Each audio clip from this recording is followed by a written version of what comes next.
Pada sebuah benua, terdapat sebuah klan bernama Swordsman atau lebih dikenal dengan klan Ruchendel yang mengendalikan hampir setengah dunia. Orang-orang dari klan Ruchendel ini terkenal dan terlahir dengan tubuh yang kuat, juga dilengkapi dengan bakat-bakat yang luar biasa, yang ngebuat mereka semua itu dapat mengendalikan dunia, tentunya dengan kekuatan dan kekuasaan yang mereka punya sekarang. Kegiatan sehari-hari mereka yang mereka selalu rutin buat dilakuin, yaitu adalah perang, dan perang. Semata-mata semua itu untuk menunjukkan kekuatan klan mereka pada semua klan yang ada di semua benua. Hal itu karena mereka itu sangat haus dengan kekuasaan dan juga tahta. Dan setelah mereka menang, mereka juga langsung aja buat ngambil orang-orang milik orang lain. Jadi semacam budak-budak yang ditawan dari masing-masing benua yang udah berhasil mereka kalahkan gitu. Dan di dunia yang keras inilah MC kita itu dilahirkan sebagai anak terakhir dari 12 bersaudara. Banyak banget bejir anaknya, kayaknya si rajanya doyan nih. Dan MC kita pada manhwa kali ini itu namanya adalah Jin Ruchendel, yang dimana Ruchendel itu adalah putra bungsu dari klan Ruchendel, memiliki 12 kakak seperti yang tadi udah gue bilang cuy. Tuh, jadi yang di belakang tuh kakaknya si Jin Ruchendel semuanya. Dan si Jin ini sangat jauh berbeda sekali dengan ke-11 kakaknya yang haus akan perang dan juga kekuasaan. Si Jin hanya ingin hidup damai tanpa ada yang mengusik kerajaannya, dan dia juga percaya kalau di masa depan nanti pasti ada kesuksesan dan kejayaan buat dia dan juga klannya. Namun sayangnya impian Jin itu terpaksa harus ia kubur dalam-dalam, karena sebagai keturunan tahta kerajaan, Jin harus bisa perang melanjutkan apa yang dilakukan oleh kakaknya sekarang. Tapi sayangnya pas si Jin ngelatih teknik pedangnya dia tuh sama sekali nggak punya bakat apa-apa di dalam swordsmanship, yaitu bakat-bakat yang akan tertulis untuk klan Ruchendelnya. Kakak-kakak Jin yang tahu kalau si Jin ini sama sekali nggak punya keterampilan teknik bela diri pedang. Dia tuh cuma bisa ngolok-ngolok si Jin aja. Mereka bilang kalau si Jin itu cuma bisa malu-maluin keturunan Ruchendel, karena teknik kemampuan pedangnya si Jin itu sangat jauh banget di bawah rata-rata keluarga Ruchendel. Jahat banget ya kakaknya. Tapi walaupun sering diolok-olok sama semua kakaknya, Jin tuh nggak nyerah gitu. Dia tetap aja tiap hari berusaha keras buat melatih bakat kemampuannya dia. Tapi ya hasilnya tetap nihil. Kakak-kakak Jin tuh tetap aja ngolok-ngolok Jin, karena Jin yang masih nggak bisa juga buat nguasain teknik pedang apapun. Kedua kakak Jin ini bernama Joshua Rockendel dan juga Jefus Rockendel. Mereka berdua tuh pas ngelihat adiknya itu si Jin latihan, ya nggak bisa-bisa. Mereka terus aja ngolok-ngolok, bukannya nolongin atau ngasih satu teknik aja biar Jin bisa belajar. Jin pun di sini cuma diem aja pas kakaknya si Joshua ngajakin dia buat ngomong. Terus Joshua pun jadi kesel karena dicuekin sama si Jin. Dia nanya, lu gak sopan banget sih, kakakmu ini lagi ngomong, jadi tolong dijawab. Ngelihat si Jin yang diem aja, Joshua pun jadi kesel banget sama adiknya itu. Terus si Jin tiba-tiba dapat salam olahraga dari si Joshua. Di sini si Jin pun hanya bisa menahan amarahnya sama kakaknya itu.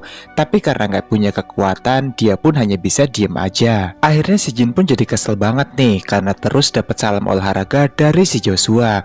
Dia langsung ngambil pedang kayu yang buat dia latihan sehari-hari. Ngelihat tingkah si Jin, Joshua terus ngomong, buat apa mengayunkan benda kayu yang tidak berguna seperti itu? Karena semua itu hanyalah perbuatan yang sia-sia. Gak pakai lama, tangan si Jin yang mau ngambil pedang kayunya itu langsung diinjak sama si Joshua. Ya, si Jin jadi kesakitan gitulah pastinya. Dia juga sampai teriak-teriak di tempat itu, yang pastinya tuh sakit banget lah cuy. Terus si Joshua ngeliat kalau si Jin tuh nyimpan sebuah buku di balik kantong celananya dia. Langsung aja diambil sama si Joshua buku itu. Dan pas dilihat sama si Joshua, buku itu adalah buku teori dasar swordsmanship. Ya, semacam buku panduan teknik dasar buat latihan pedang gitu deh. Ya makinan lah si Jin ini diolok-olok sama si Joshua. Dia bilang, emang lu pikir dengan baca buku kayak ginian lu tuh bakal bisa kuat, Jir? Terus si Jin mohon-mohon sama kakaknya si Joshua buat ngebalikin buku yang tadi dia ambil.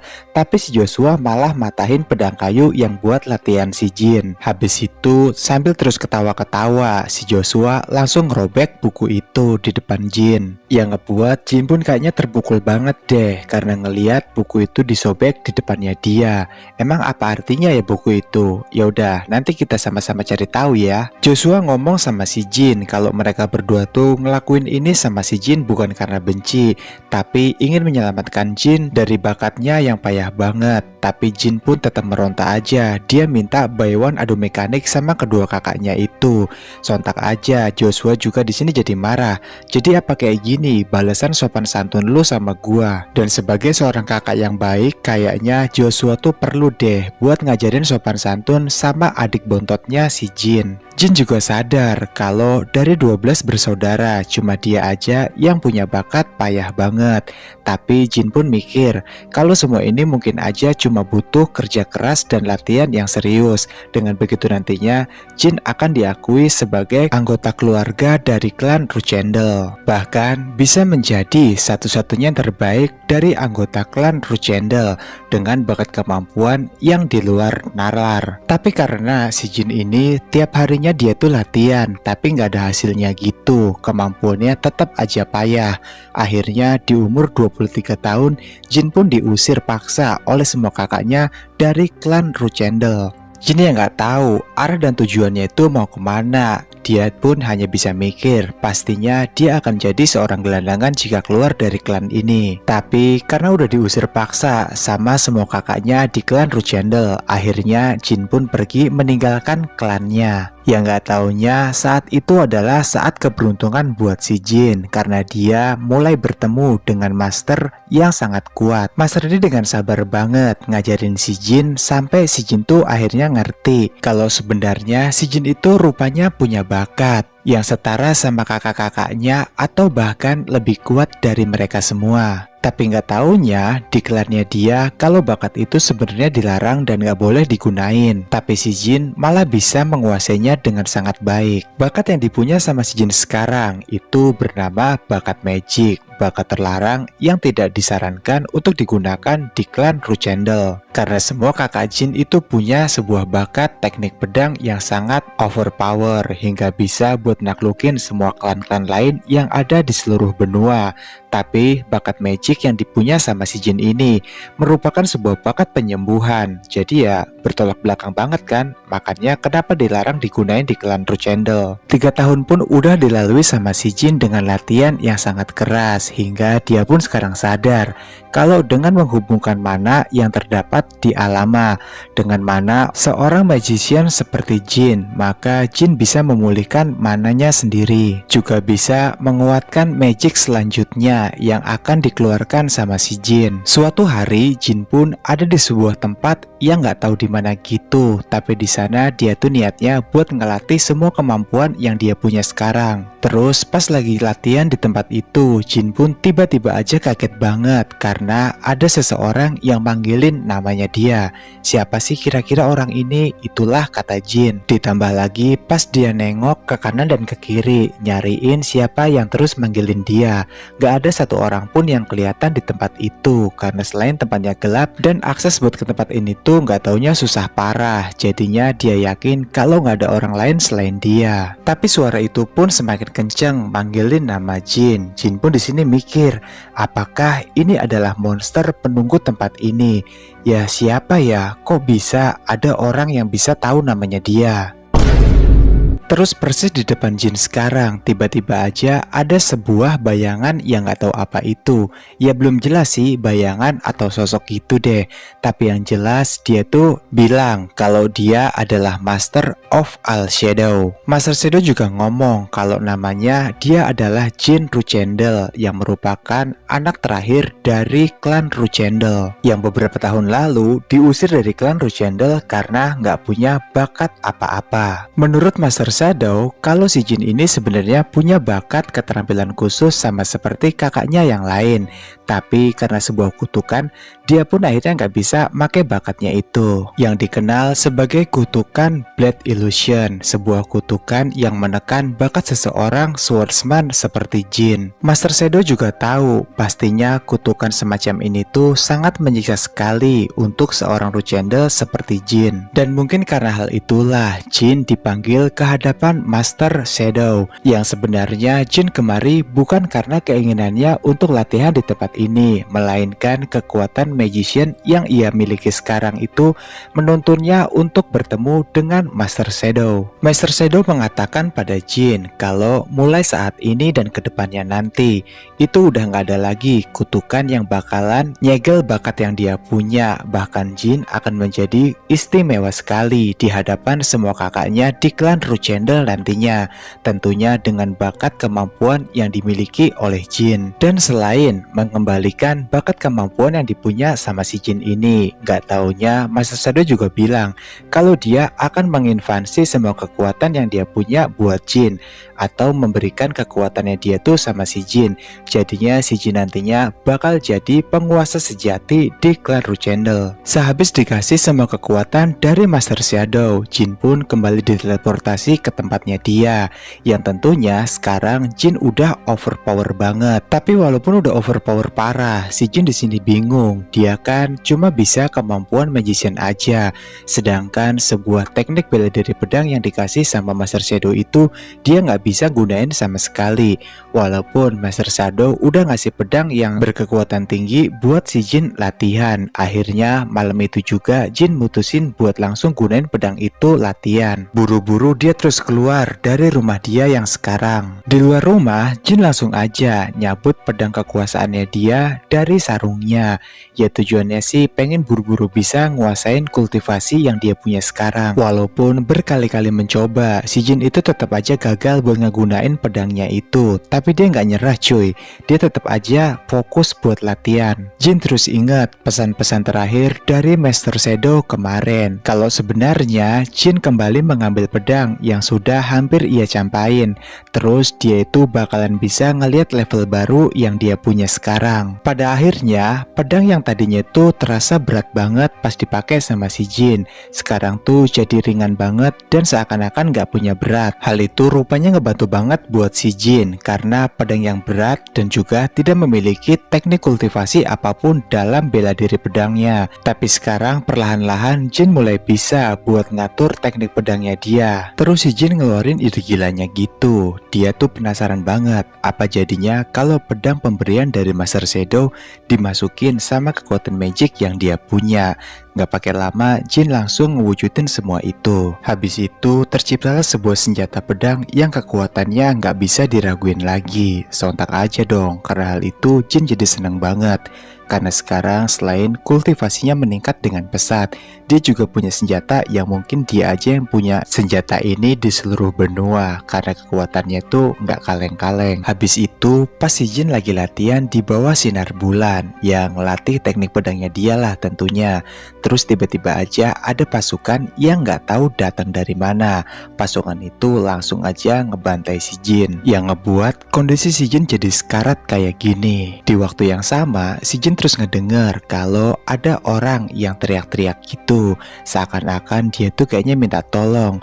Seketika Jin pun berusaha buat bangkit dan nolongin orang itu. Tapi nggak tahu kenapa pas Jin mau coba buat berdiri, dia tuh kayaknya kesusahan. Dia ngerasa kalau badannya sekarang tuh jadi berat banget, yang ngebuat si Jin pun akhirnya cuma bisa tiduran aja di tempat itu, karena boro-boro buat nolongin orang. Nolongin dirinya sendiri aja sekarang dia udah nggak bisa lagi. Dalam keadaan yang sekarat kayak sekarang ini, Jin terus mikir sambil ngeliatin buku panduannya. Ya, sejenis buku-buku yang di dalamnya mungkin banyak mantra-mantra magic yang dikuasai oleh Jin. Dan Jin juga mikir juga, apakah dia itu dilahirkan tanpa tujuan apapun ke dunia ini. Karena walaupun sekarang Jin itu udah punya bakat yang mumpuni buat ia bertahan, juga dikasih kekuatan tambahan dari Master Shadow, tapi Jin belum sempat buat ngegunain kekuatan yang diberikan oleh Soldier itu, ya kekuatan magic tentunya. Sejatinya kekuatan magic yang dimiliki oleh Jin itu adalah kekuatan penyembuh, tapi faktanya dalam kondisi yang seperti ini. Dia belum bisa ngegunain kekuatan magicnya dengan sepenuhnya. Alhasil dia juga nggak bisa nyembuhin dirinya sendiri. Jin sadar banget kalau sebentar lagi pasti dia akan segera meninggoy. Dia cuma berharap di sini kalau dia itu dikasih kesempatan kedua untuk kembali hidup. Dan gak lama Jin pun terus ngehembusin napas terakhirnya dia, yang itu artinya sekarang dia bakalan tidur buat selamanya. Habis itu Jin pun terbangun dari tidurnya dan dia pun di sini kaget banget cuy, karena tiba-tiba dia udah ada di suatu tempat yang dia kenal tentunya. Dan Jin juga sekarang terlahir kembali menjadi seorang bayi yang belum bisa jalan. Di sana banyak banget orang-orang yang mengelilingi Jin, yang ternyata itu adalah orang-orang dari klan Ruchendel. Yang ternyata Jin sekarang kembali lagi ke masa lalunya, terlahir menjadi seorang bayi tapi memiliki kekuatan yang tidak bisa diremehkan. Sambil ngeliatin 3 buah pedang di hadapannya dia, Jin pun di sini masih kebingungan banget dengan apa yang terjadi sekarang, kenapa dia bisa kembali lagi ke tempat ini dan terlahir menjadi seorang bayi. Karena seingat Jin itu, kalau dia itu sebenarnya udah meninggoy. Di sana juga Jin ngeliat ada Gili. Gili adalah orang yang dari dulu tuh sayang banget sama Jin, walaupun Jin gak punya bakat apa-apa di klannya. Gili bilang semoga beruntung tuan muda Jin, yang itu artinya dari 3 pedang tadi itu Jin selalu milih salah satu, yang mungkin juga pilihan Jin nantinya itu akan menentukan bakat apa yang dia punya. Jin terus ngerayap ke pedang-pedang itu, dan sekarang di depannya dia itu ada sebuah pedang indah dengan sedikit lapisan emas pada atas pegangannya. Orang-orang juga di sana jadi penasaran banget. Dalam ritual pemilihan pedang kali ini, Jin bakalan ngambil pedang yang mana dari ketiga pedang yang ada. Satu persatu pedang itu pun diperhatiin sama si Jin, dan dia tuh baru inget nih kalau di kehidupan sebelumnya Jin itu memilih pedang yang ini. Kira-kira apa sekarang dia juga mau ngambil pedang yang sama kayak dulu? Semua orang di sana yang ngeliat kalau Jin kayaknya tuh bakalan ngambil sebuah pedang yang namanya Patrical Sword, karena dari tadi cuma pedang itu yang terus diliatin sama Jin, juga dipegang-pegang sama Jin. Tapi Jin mikir dalam kepalanya kalau sekarang tuh di kehidupan keduanya dia nggak mau asal ambil pedang secara random kayak dulu. Dia bakalan milih pedang itu dengan sepenuh hati, sesuai sama semua bakat yang sekarang udah dia punya.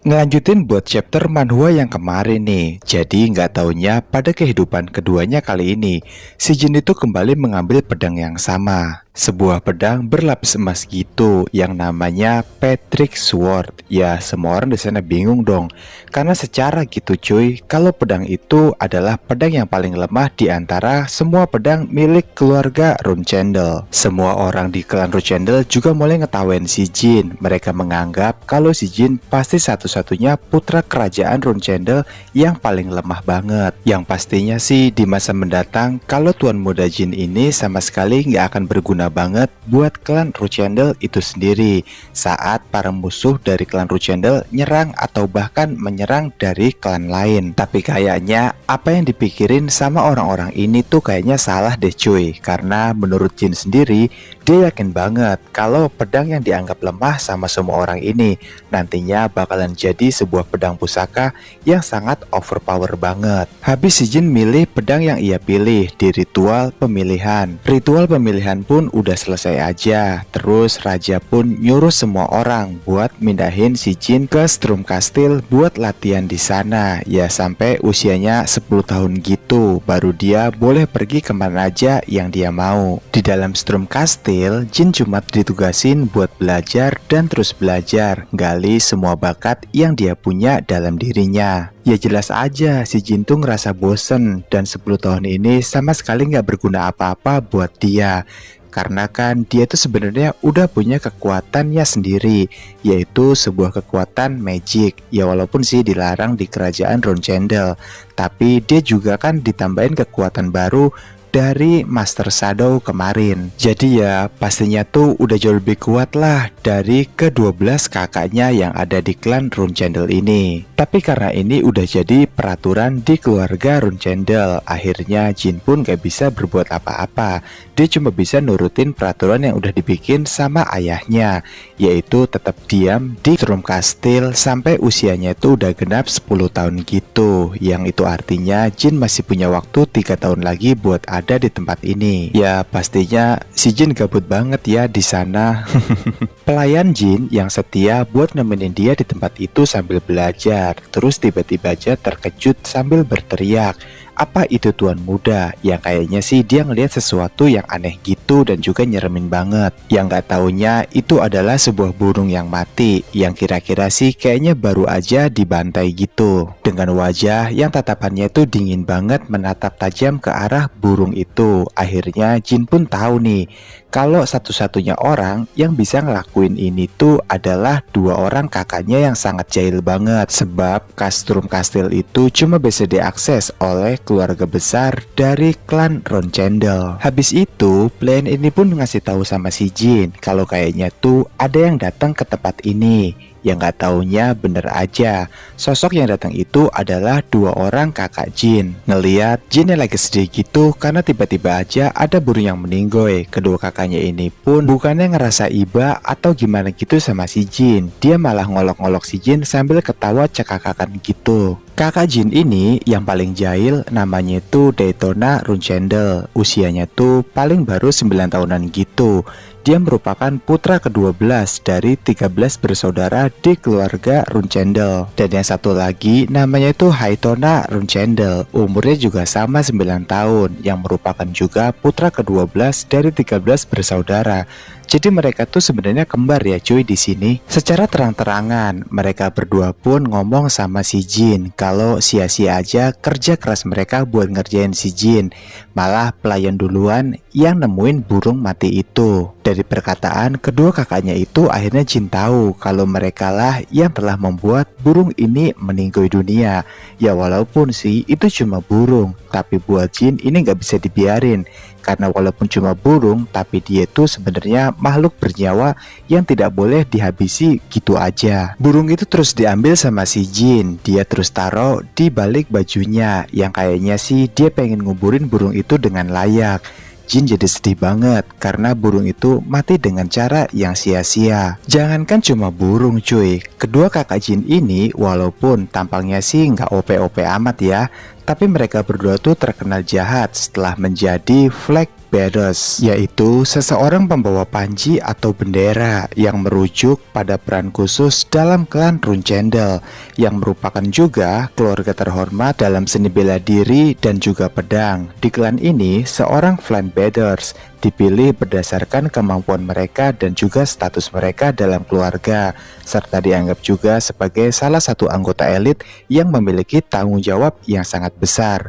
Mereka adalah prajurit terpilih terbaik yang membawa kehormatan dan simbol dari klan mereka dalam pertempuran. Dan nantinya Jin juga akan menjadi anggota terpilih flag bearer setelah ia resmi untuk mendapatkan bakat kemampuannya sendiri. Sambil terus megang burung yang udah mati itu, Jin pun di sini nggak habis pikir kalau kedua bocah yang masih berusia 9 tahun udah tega ngelakuin hal sekeji ini hanya buat ngejailin adiknya yaitu Jin. Kakaknya Jin terus aja ngolok-ngolok si Jin. Dia bilang kalau sebaiknya Jin jangan nangis gitu, nanti mukanya jadi jelek. Jin pun cuma diem aja sambil terus mandangin burung yang udah nggak ada nyawanya itu yang sedang ia pegang sekarang.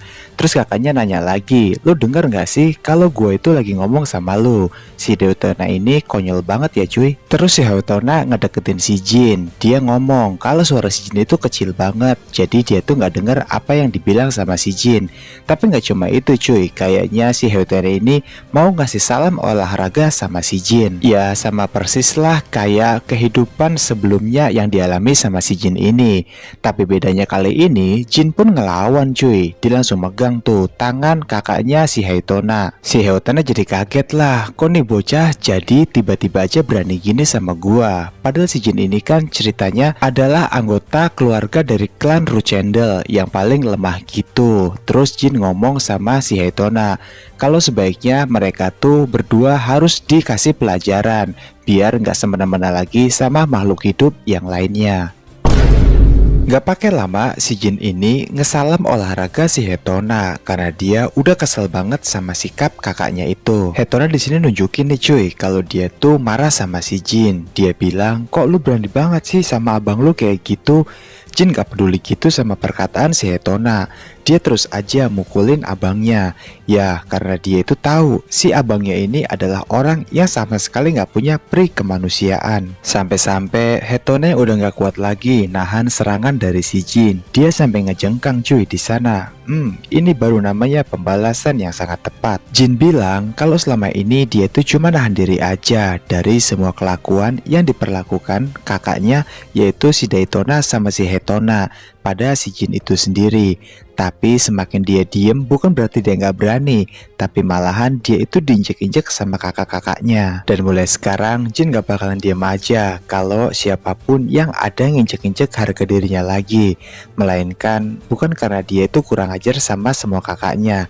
Hal itu semata-mata biar nggak ada lagi penindasan di klan ini. Selesai ngasih 2 pelajaran sama kakak-kakaknya, Jin terus bilang lagi kalau sebaiknya mereka buruan cabut aja deh sebelum dia itu berubah pikiran dan menghajar lebih membabi buta daripada sebelumnya. Gak lama terus kan dateng, kan nanya, "Tuan muda, apa yang terjadi di sini?" Jin di sini pun santai aja cuy ngejawab pertanyaan dari Kan itu. Dia bilang kalau semuanya tuh baik-baik aja dan gak ada apa-apa sama sekali di sini. Tapi si Daytona ngejelasin sama si Kan kalau sebenarnya tadi tuh tiba-tiba aja si Hetona ini berantem dan dihajar habis-habisan sama si Jin. Ya si Kan kaget lah, masa iya sih orang yang punya bakat lemah kayak Jin bisa ngehajar orang-orang yang punya bakat luar biasa seperti mereka berdua. Terus si Jin berbalik sambil ngeliatin si Kan. Dia kayaknya marah gitu sama si Kan. Jin bilang, "Apa kau tidak dengar ucapanku Kan? Mereka berdua tuh tiba-tiba berkelahi dan akhirnya pingsan. Jadi aku tidak berkelahi dengan siapapun, melainkan mereka berdualah yang berkelahi." Sambil nahan rasa sakit, Hetona bilang sama si Kan kalau dia tuh beneran gak nyangka banget si Jin ini jadi kekuatannya overpower kayak gini, bahkan lebih brutal dari usianya yang masih belum bisa dibilang matang. Melihat kondisi Hetona dan juga Daytona yang parah, Kan pun berinisiatif buat membawa mereka berdua ke dokter. Tapi Jin pun menolak hal itu. Jin bilang sama si Kan kalau kakak-kakaknya itu harus pergi ke tempat lain, bukan ke dokter. Terus si Jin pun keluar dari kastil. Dia bilang sama si Kan kalau si Kan harus ikut sama si Jin sambil ngegedong kedua kakaknya itu ke suatu tempat. Yang gak taunya di luar tuh sekarang lagi hujan gede banget. Di bawah hujan, langkah kaki Jin pun sekarang berhenti tepat di depan sebuah pohon yang besar banget. Lalu dia megang tanah yang ada di sana dan dia mikir kalau ini adalah tempat yang cocok buat ngeletakin kakaknya. Kan yang bingung, dia cuma bisa nurutin semua perintah dari Jin. Akhirnya kedua kakaknya pun ditaruh tepat di bawah pohon besar itu. Sebelum mereka pergi, Kan bertanya sama Tuan Muda Jin apakah benar kalau kedua kakaknya ini ditaruh di tempat ini, karena mengingat sekarang tuh hujan lagi gede-gedenya dan juga petirnya bergemuruh semakin kenceng aja dari sebelumnya. Kan khawatir sama kondisi mereka berdua kalau dibiarin ditinggal di sini berdua aja tanpa ada pengawal yang ngedampingin kedua tuan muda itu. Jin ngejelasin sama si Kan kalau dia tuh nggak niat buruk sama semua yang dilakuin sekarang, tapi semata-mata semua itu karena Jin pengen kalau kedua kakaknya itu jadi sadar dengan semua kejahatan yang udah mereka perbuat selama ini. Terlebih lagi tadi pada seekor burung yang sebenarnya itu nggak punya masalah apa-apa dan juga salah sama kedua kakaknya, tapi kakaknya telah tega untuk menghabisi burung tak berdosa itu hanya untuk ambisi mereka menjadikan lelucon untuk menjahili Jin itu sendiri. Kan yang sekarang udah tahu sama semua kejadian yang terjadi sebenarnya, dia pun hanya bisa memaklumi. Dia juga bilang kalau Kan menghargai keputusan yang tuan muda berikan. Di bawah derasnya hujan, Jin terus aja ngeliatin kedua kakaknya. Terus dia pun mulai ngeluarin kekuatannya gitu atau bakatnya dia. Secara nggak langsung Kan merhatiin semua gerak-gerik yang mau dilakuin sama si Jin. Dia terus baru sadar nih cuy di sini kalau kayaknya sebuah energi hitam yang keluar dari tangan Jin itu bukanlah sebuah energi aura, dan mungkin juga itu adalah mana. Mana adalah sebuah kekuatan yang dilarang untuk digunakan di klan Rune Candle ini, karena itu adalah kekuatan atau bakat magic. Akhirnya si Kan ini nyimpulin dong kalau sebenarnya masalah ini bukanlah masalah perang atau perkelahian antar dua saudara, melainkan ada hal lain yang nampaknya itu janggal banget menurut si Kan. Ya masuk akal sih sejauh ini, dan karena hal itu juga Kan langsung punya inisiatif kalau semua ini harus dilaporkan pada Patriarch atau sang raja dari klan Rune Candle, yaitu ayah dari Tuan Muda Jin. Habis nganterin Jin balik lagi ke Storm Castle, Kan terus nyuruh sama anak buahnya buat nyiapin kuda, karena ada hal penting yang harus Kan sampaikan langsung pada Patriarch dari klan Rune Candle. Akhirnya anak buahnya pun nurutin semua apa yang dibilang sama si Kan. Dari jendela Storm Castle, Jin pun nggak taunya ngeliat kalau si Kan tuh sekarang lagi minta disiapin kuda sama anak buahnya. Dia pun langsung sadar kalau sebenarnya itu si Kan buru-buru pergi naik kuda. Pasti dia itu mau ngelaporin semua yang dia tahu tadi pada ayahnya. Ya udahlah, akhirnya si Jin yang lagi-lagi nggak bisa berbuat apa-apa. Dia pun cuma bisa diam sambil menerima nasib apa yang terjadi nantinya. Menurut Jin semua itu terbilang wajar karena sebenarnya Kan adalah kesatria pelindung kastil ini, sekaligus merupakan seorang pengawas yang sangat berpengaruh di Storm Castle. Terus Jin baru ingat kalau tadi itu pasti yang kelihatan di mata Kan adalah sebuah bakat magic.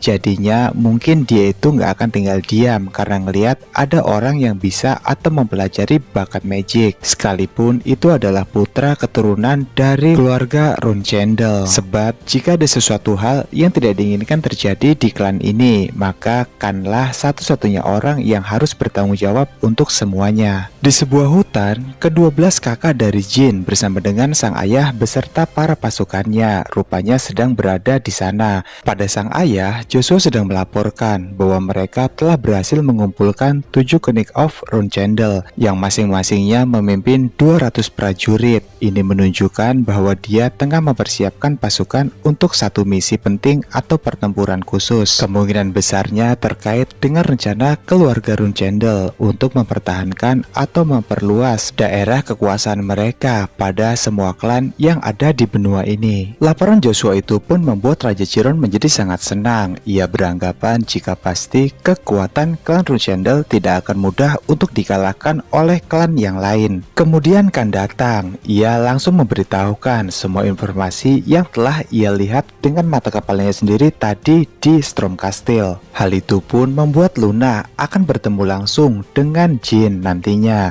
Bukan karena marah, karena sejatinya di sini sebagai anak pertama, Luna adalah mungkin satu-satunya kakak Jin yang sangat sayang dan peduli padanya. Lain halnya dengan Raja Chiron, ayah dari Jin dan juga ke-12 kakaknya itu. Ia pun nampak sangat kesal dan matanya sangat marah. Ada kemungkinan jika Raja Chiron marah karena Jin memiliki bakat magic, bakat yang dilarang digunakan di klan Rune Candle. Tanpa banyak bicara, Raja Chiron segera memerintahkan ke-12 anaknya untuk kembali ke Storm Castle beserta dengan seluruh pasukan yang mereka bawa pada saat itu.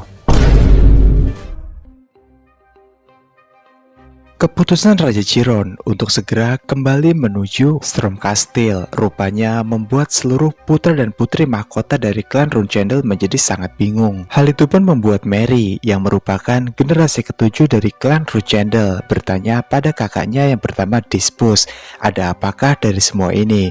Karena Mary yang sudah bertanya langsung pada Luna, tapi Luna juga tak tahu dengan maksud dari Raja Chiron kali ini. Nampak jelas jika Mary sepertinya tidak setuju dengan keputusan Raja Chiron kali ini, karena dia sedang seru-serunya untuk menghajar para magician itu.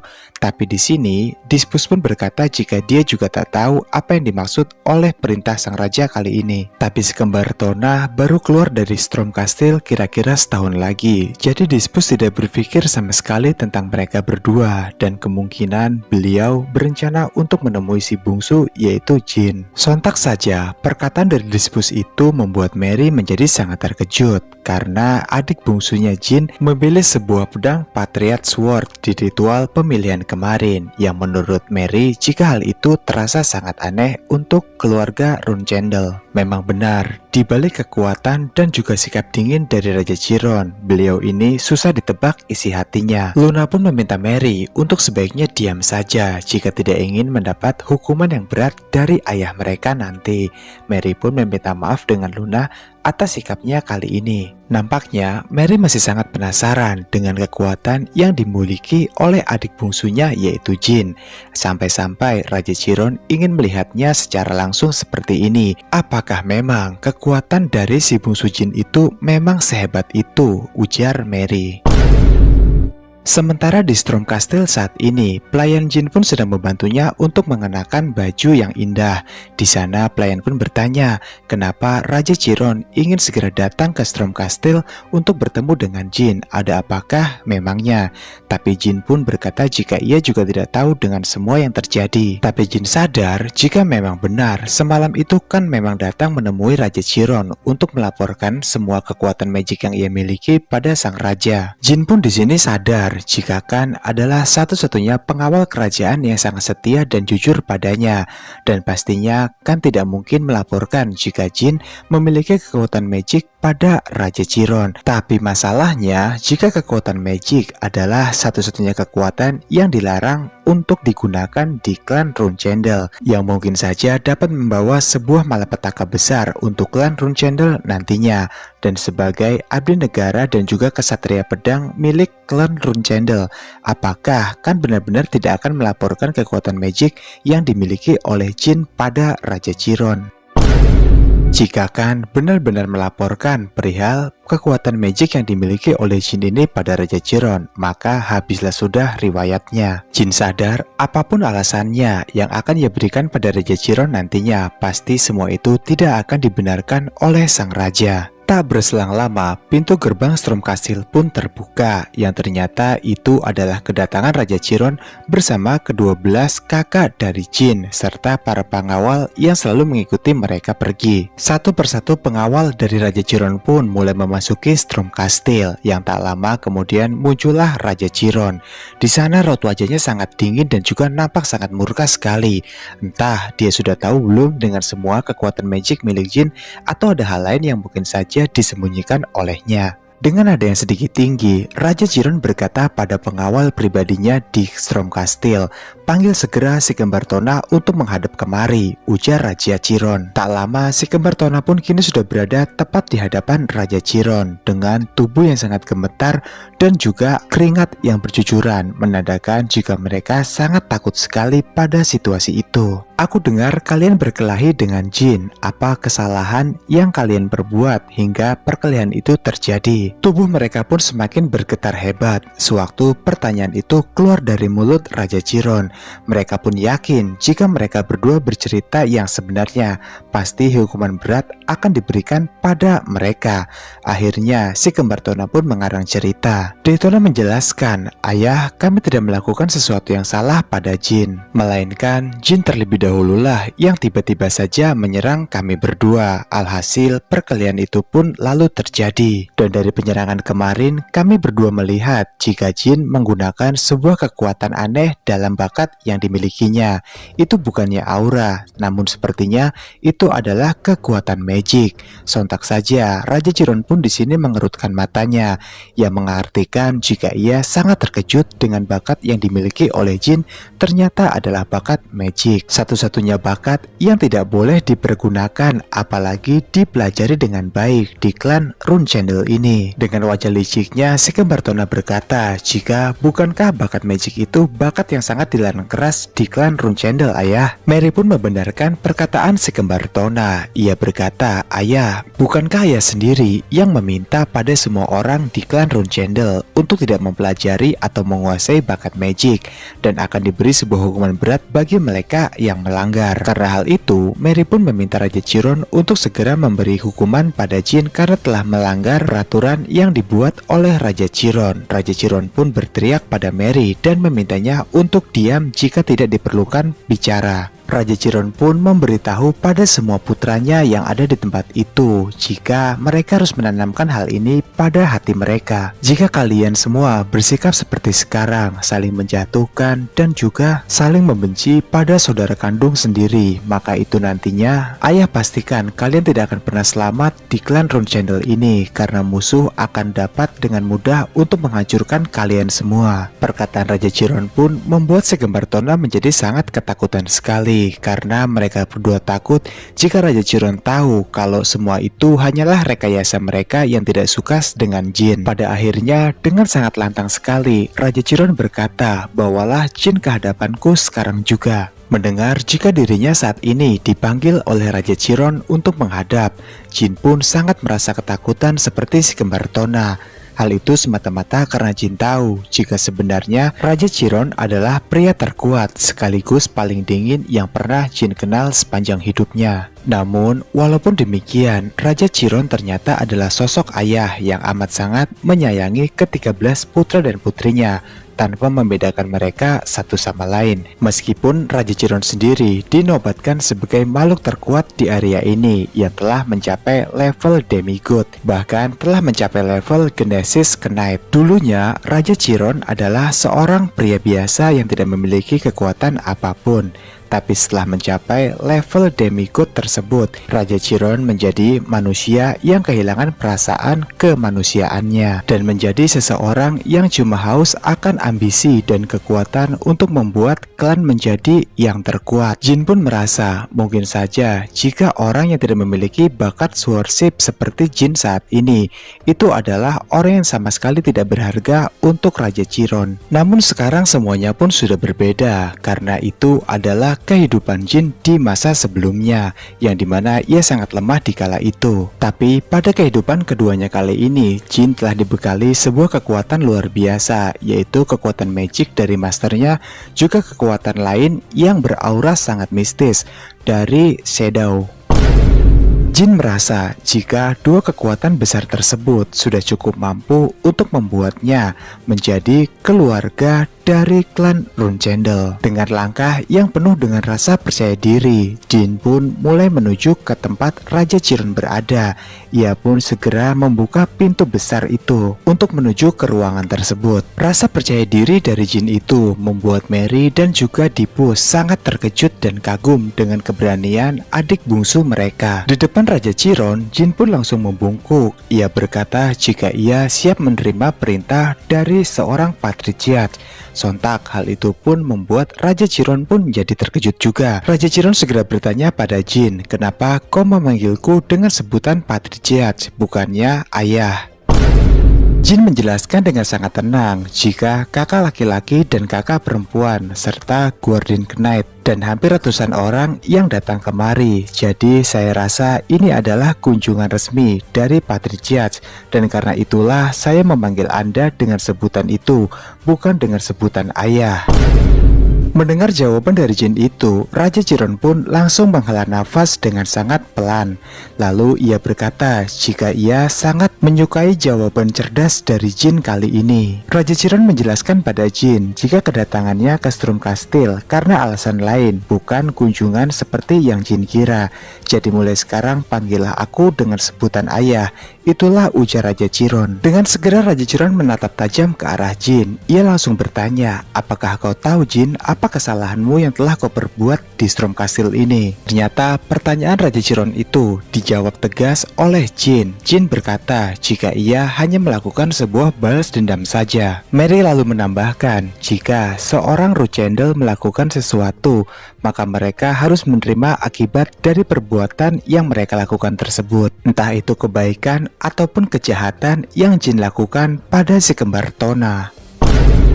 Sepertinya saat ini amarah dari Raja Chiron sudah tidak terkendali lagi. Ia pun segera meminta semua orang yang ada di sini untuk keluar dan meninggalkannya berdua bersama dengan Jin saja. Yang pada akhirnya sesuai perintah dari Patriarch. Semua orang pun langsung keluar dari ruangan tersebut dan menyisakan Raja Chiron bersama dengan Jin saja. Sejenak, Mary pun menoleh ke belakang. Ia pun melihat jika pasti ayahnya ingin bicara empat mata dengan Jin.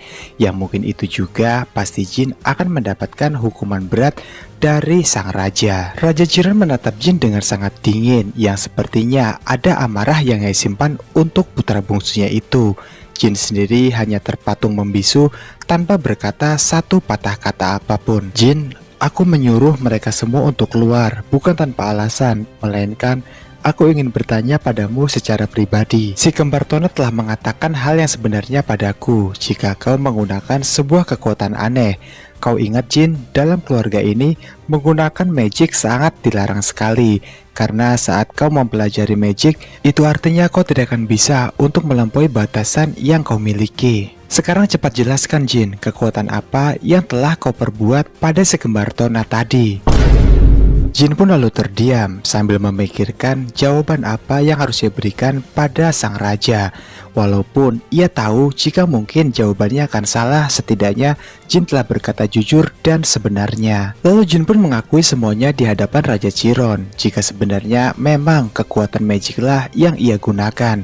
Dan sekarang setelah ayah tahu tentang semua kekuatan ini, aku siap menerima hukuman apapun dari ayah.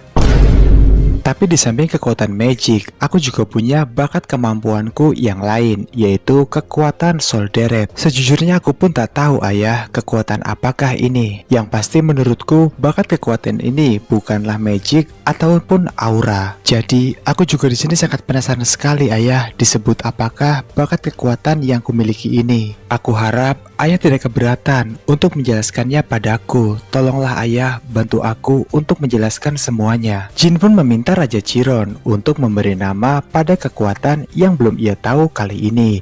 Yang kemudian Raja Chiron pun menatap tajam ke arah Jin. Ia lalu seraya berkata, jika kekuatan yang dimiliki oleh Jin ini adalah kekuatan dari Patrirah pertama. Raja Chiron pun bingung dari mana Jin mendapatkan sebuah kekuatan ini. Yang kemudian Jin malah memamerkan sebuah kekuatannya itu di hadapan Raja Chiron persis. Sehingga hal itu pun membuat Raja Chiron semakin bertanya-tanya saja.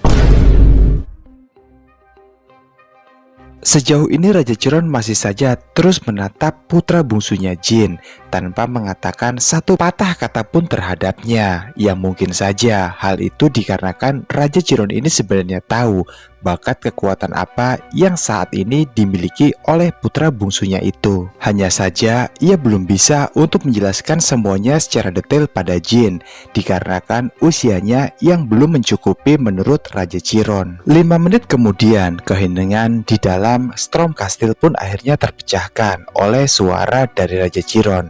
Raja Chiron menjelaskan pada Jin jika kekuatan itu bernama Spirit Barisada, yang tentunya kekuatan yang sangat besar sekali.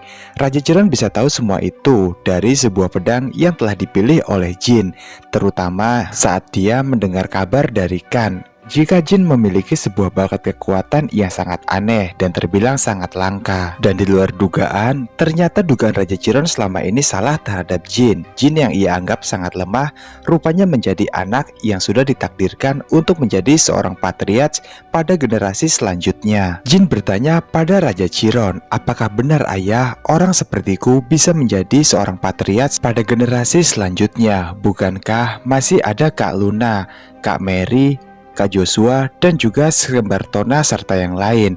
Aku rasa mereka lebih pantas untuk menjadi patriarch pada generasi selanjutnya, bukannya diriku. Pertanyaan Jin itu membuat Raja Chiron akhirnya menjelaskan semuanya sedetail mungkin pada putra bungsunya Jin. Lalu ia berkata, baiklah Jin, ayah akan menjelaskan semuanya padamu. Jadi untuk kekuatan lain yang kau miliki dan kau dapatkan dari Solderet, itu bernama God of Shadow, atau lebih dikenal dengan pedang mata iblis titisan para dewa. Tapi ayah, aku bingung dengan apa yang dimaksud God of Shadow. Aku baru pertama kali mendengarnya ayah. bukan hanya kau saja Jin, ke-12 kakakmu pun belum mengetahui tentang kekuatan itu secara pasti, terkecuali para patriarch dari semua klan yang ada di seluruh benua ini. Dulunya, Solderet melakukan sebuah kontrak dengan patriarch pertama klan Runcendel, yaitu Sir Temar, dan merupakan dewa yang sudah bersama kita sejak pertama kali berdirinya keluarga ini. Tapi setelah Sir Temar tewas, sejak saat itu juga Solderet sudah tidak pernah lagi muncul di keturunan Runcendels. Ayah pun tidak tahu pasti apa alasan dari Solderet itu, tapi sepertinya yang jelas sekarang dia sudah kembali lewat dirimu Jin. Jin di sini pun sangat takjub dan kagum sekali mendengar semua penjelasan dari Raja Chiron. Kemudian ia pun memberikan sebuah pertanyaan lagi untuk ayahnya Raja Chiron. Ayah, Solderet itu dia kan dewa seperti yang ayah tadi katakan. Aku mau tanya, apakah dia itu lebih kuat darimu, ayah? Mendengar pertanyaan dari Jin, Raja Chiron hanya bisa menggelengkan kepala saja karena belum ada satu patriarch pun di benua ini yang bertanya hal semacam ini padanya. Terlebih lagi dia juga belum pernah duel bersama dengan dewa. Jadi Raja Chiron sendiri sangat kebingungan karena dia tidak bisa mengukur seberapa kuat kekuatan dari dewa Solderet. Tapi yang pasti jika dewa sangat dikagumi dan disegani oleh para patriarch sebelumnya. Sambil terus memperhatikan Raja Chiron yang sedang berbicara, Jin pun tersenyum-senyum seperti ini, yang nampaknya terlihat jika Jin memiliki sebuah niat terselubung untuk kekuatan yang baru saja ia dapatkan itu. Raja Chiron pun seolah tak peduli dengan sikap dari Jin itu, tapi yang pasti dia tahu semuanya dan bisa melihat dengan jelas. Semua itu karena bantuan dari mata api burung Phoenix milik Raja Chiron yang selalu membantunya untuk mengetahui lawan bicaranya jujur atau ia sedang bohong, bahkan merencanakan sesuatu buruk untuk Raja Chiron itu sendiri. Raja Chiron yang awalnya bersikap biasa saja, santai dan juga tenang dengan sikap Jin itu, ia pun kembali memanggil putranya Jin. Sehingga hal itu pun membuat Jin menjadi bingung dengan sikap dari Raja Chiron yang sangat sulit sekali untuk ditebak. Namun dia pun mengikuti semua perintah dari ayahnya itu. Jin putraku, itu pertanyaan yang bagus, semua pertanyaan yang tadi kau tanyakan padaku. Dan aku pun merasa jika semua pertanyaan-pertanyaan itu akan menjadi topik yang sangat bagus sekali untukku. Kalau begitu Jin, giliran ayah yang akan bertanya padamu. Sekarang kau telah memiliki dua kekuatan besar sekaligus. Dan aku ingin tahu Jin, bagaimana nanti di masa depan kau akan menggunakan dua kekuatanmu itu. Kenapa ayah bertanya seperti itu? Tentu saja ayah, aku akan menggunakannya untuk klanku. Pandangan Raja Chiron pun seakan sangat mengerikan sekali, seolah-olah ia mencecar Jin untuk berkata jujur saja, jangan ada yang ditutup-tutupi seperti ini. Lalu setelah mendengar jawaban Jin akan menggunakan kekuatannya untuk klannya di masa depan, Raja Chiron pun hanya tersenyum saja. Karena sebenarnya Raja Chiron tahu Jin itu tidak akan menggunakan kekuatannya untuk membantu klan di masa depan nanti. Lalu Raja Chiron pun tertawa sangat keras sekali, seraya ia berkata jika semua apa yang dikatakan oleh Jin tadi, semua itu hanyalah sebuah kebohongan yang sangat hebat. Kau sudah mengalahkan kedua kakakmu yaitu sekembar Tona Jin, dan kau juga bahkan meninggalkan mereka di bawah hujan dan juga petir yang sangat besar kemarin. Apakah kau yakin akan membantu klan di masa depan dengan kekuatanmu itu? Cepat, jawab jujur, apa tujuan dalam hatimu? Jangan diam dan menjadi pecundang seperti itu. Aku tidak pernah mendidikmu sebagai seorang pengecut dan munafik. Dengan tangan yang gemetar hebat, Jin pun akhirnya mengakui semuanya di depan Raja Chiron. Akan ia pergunakan untuk apa kekuatan yang ia miliki di masa depan. Dengan tatapan wajah yang sangat dingin dan juga aura hitam yang melekat pada tubuh Jin saat ini, ia pun lalu berkata jika ia akan menggunakan dua kekuatannya itu untuk dirinya sendiri nanti. Jin juga menambahkan jika ia sama sekali tidak peduli dengan ke-13 kakaknya, terkecuali Luna, karena menurut Jin hanya Lunalah yang sangat peduli, perhatian dan juga tulus kasih sayangnya pada Jin, berbeda dengan ke-11 kakaknya yang lain yang sama sekali tidak peduli pada Jin. Keseharian mereka hanya mengganggu Jin dan juga menindasnya saja. Dan jika kini sikap mereka berubah 180 derajat setelah mengetahui Jin adalah titisan patriarch di masa depan, maka itu artinya hanyalah sebuah kemunafikan belaka. Raja Jiron pun semakin terlihat marah pada jawaban Jin itu. Tapi di sini Jin pun dibuat semakin heran saja dengan sifat dari Raja Chiron. Di balik ekspresi marahnya itu, Raja Chiron lalu berkata jika ia sangat bangga dan senang dengan jawaban jujur dari Jin kali ini. Wah, memang patriarch yang satu ini tuh sulit sekali untuk ditebak ya. Setelah itu, Raja Chiron merasa jika pembicaraan mereka sudah selesai dan sudah tidak ada lagi yang harus dibicarakan. Ia pun memerintahkan Jin untuk kembali ke tempat latihannya di Strum Castle ini. Namun yang pasti, apapun yang dilakukan oleh Jin, semua itu sekarang berada di bawah pengawasan Raja Chiron langsung. Jin pun segera kembali dengan berlari ke tempat latihannya. Di sana ia pun nafasnya terengah-engah karena terlalu lelah. Tapi ia sangat puas dan bangga karena akhirnya semua ini telah selesai. Sebenarnya semua sudah cukup, asalkan aku diperbolehkan memakan spiritku dengan bebas.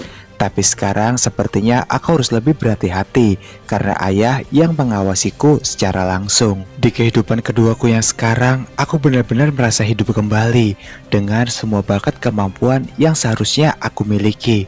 Terima kasih Solderet untuk semua bantuan yang kau berikan padaku. Setelah itu, Jin mendengar ada seorang kakaknya yang memanggil-manggil dari depan pintu latihannya, yang rupanya itu adalah Mary. Mary pun tersenyum ramah pada Jin, lalu ia pun juga membawakan sebuah oleh-oleh untuk Jin. Sontak Jin pun menjadi bertanya-tanya dalam hatinya, kenapa si pejundang ini tiba-tiba saja berubah menjadi baik. Bukan hanya Jin saja yang terkejut, rupanya pelayan Jin juga yang bernama Gilly juga terkejut dengan kebaikan Mary yang secara tiba-tiba. Dengan tersenyum lebar, Mary pun meminta Gilly untuk merebus apa yang ia bawa itu terlebih dahulu, barulah ia berikan untuk Jin. Mary juga berpesan pada Jin jika Jin harus memakan pemberiannya itu sampai habis, supaya Jin cepat bertumbuh jadi besar. Singkat cerita, setelah membuka hadiah dari Mary, Gilly dan Jin pun menjadi sangat terkejut sekali.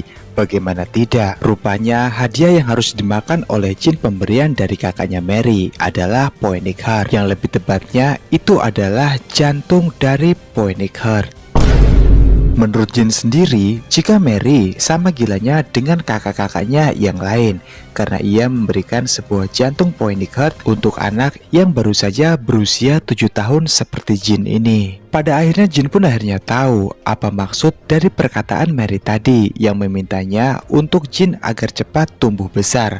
Semua itu karena Mary yang gila bertarung ini sejatinya hanya ingin untuk bertarung dan mencoba kekuatan besar yang dimiliki oleh Jin. Jin pun lalu berpikir jika ia memakan Poinic Heart di usia yang semuda ini, sudah pasti dia akan mendapatkan sebuah kekuatan bernama Fair Resistance. Tapi bisa saja semua itu akan menjadi sia-sia untuk kedua bakat yang telah ia miliki saat ini. Di lain sisi, Jin pun menjadi ragu karena kalau tidak salah, Poinic Heart itu diperlukan sekali bagi penyihir bintang 6 untuk memanggil Poinic dengan aman. Karena sebenarnya dalam kehidupan keduanya kali ini, Jin sangat ingin sekali untuk memanggil burung Poinic api itu dan hinggap di tangannya seperti impiannya selama ini. Sungguh dua keputusan yang sangat sulit untuk dipilih oleh Jin sekarang. Beberapa menit kemudian, Gilly pun lalu datang memberikan sup Poinic Heart pada Jin.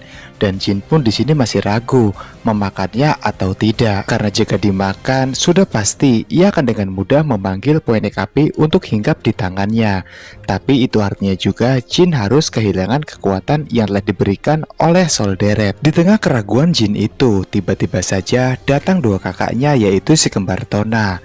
Jin pun dengan nada yang sangat ketus, ia langsung menanyakan apa maksud kedatangan mereka berdua kemari. Yang sepertinya si kembar Tona sangat tertarik sekali untuk menikmati hidangan sup Phoenix Heart yang dibuatkan oleh Gili untuk Jin. Dan jika tidak keberatan, mereka sangat bersedia sekali untuk menemani Jin memakan sup yang terlihat enak itu. Di sini sepertinya Jin memiliki sebuah ide yang sangat brilian. Lalu ia bertanya pada si kembar Tona, apakah kalian sangat ingin memakannya? Tentu saja si kembar Tona pun mengangguk yang mengartikan jika ia sangat ingin sekali untuk memakan sup tersebut. Kalau begitu, aku akan memberikan sup ini untuk kalian berdua dengan syarat kalian harus mau menuruti satu permintaan dariku saja. Setelah semuanya sepakat, si kembar Tona bersama dengan Jin langsung menggali sebuah terowongan besar di bawah Strum Castle ini. Si kembar Tona juga tahu betul jika mereka sampai diketahui oleh Raja Chiron tentang perbuatan mereka ini, pasti akan mendapatkan sebuah hukuman yang sangat besar sekali. Namun dengan iming-iming sup Phoenix Heart, mereka berdua pun akhirnya mengabaikan rasa takut mereka terhadap hukuman dari Raja Chiron dan lebih memilih untuk menggali terowongan itu sesuai arahan dan perintah dari Jin. Seakan-akan saat ini si kembar Tona telah terhipnotis oleh kelezatan dari sup hangat milik Jin itu. Di suatu tempat terlihat ada sosok yang nampaknya berdiri di dalam tabung yang berisi penuh air. Belum diketahui sosok siapakah ini, namun sepertinya jika sosok ini telah tersegel kekuatannya di dalam tabung tersebut. Yang pasti, tabung rahasia itu berada di sebuah tempat terlarang untuk dikunjungi oleh semua orang di klan Runechandel, karena tempat itu bernama Perpustakaan Rahasia Runechandel. Dan saat ini terowongan yang digali dari Strum Castle tepat menuju ke perpustakaan rahasia ini. Pantas saja di awal tadi si kembar Tona telah tahu jika ayah mereka Raja Chiron mengetahui apa yang dilakukan hari ini. Pasti hukuman besar sudah menanti mereka.